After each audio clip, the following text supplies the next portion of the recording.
xibaar yu wér te wóor ca tàng ba abonnez-vous pour ngeen di mën di jot suñuy vidéo.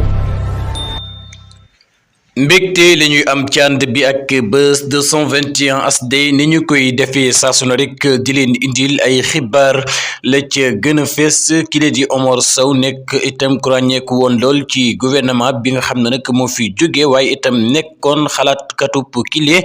di Macky Sall ni ki suba ci talaata ji bu 9h jotee nag war naa wuy ji fa nga xam ne nag moom moo di cybercriminalité ni ki suba ci talaata ji waaye itam ba jamono ji ñuy àddu ngeen di teewlu kenn xamagul lan moo tax ñu wóolu kile di Omar Sow nekkoon ci gouvernement bi fi jugee waaye itam ñëpp seen xel dem ci publication bi nga xam ne nag moom Omar Sow defoon na ko ci page Facebook am daal di koy supprimer waat mu doon wax ci li nga xam ne nag moom moo di wàllum ethnie loole nag nekk loo xam ne lu doy waar la jamono jile ci réew mi la di réewum Sénégal ñenn ñi di yëkkati di wax ay waxi xeet loole nag nekk loo xam ni ñu ëpp ci Sénégalais yi ñu ngi koy daal di ñaawlu bu baax a baax kon nag niki suba daal des na xam lan la ñu woowee ki nga xam ne nag moom moo di Omar Sow bu ñu sukkandikoo ci Sénégal mi nga xam ne nag moo ñuy jox xibaar bi waaye itam jëlee ko ci Seneweb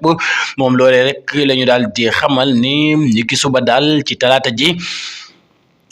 kile di Omar Sow nekkoon xalaatkatub kile di Macky Sall daal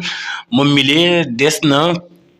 jàkk dem fa nga xam ne nag moom moo di ca cybercriminalité bu ko defee nag jàkkaarloog ñi nga xam ne nag ñoom ñoo di enquêteurs yi bu fekkee nag boobu la publication ba mu defoon ca li nga xam ne nag moom moo di Facebook mën na kaa jural coow lu rëy ndax fili ci réewum Sénégal wàllum xeet nag bëggul ñu benn yoon li nga xam ne nag moom moo di Sénégal yi di wax di jëmee ci li nga xam ne nag moom moo di ay xeet kon nag loolee lu ñuy xeex la ci réew mi la di réewum Sénégal kon nag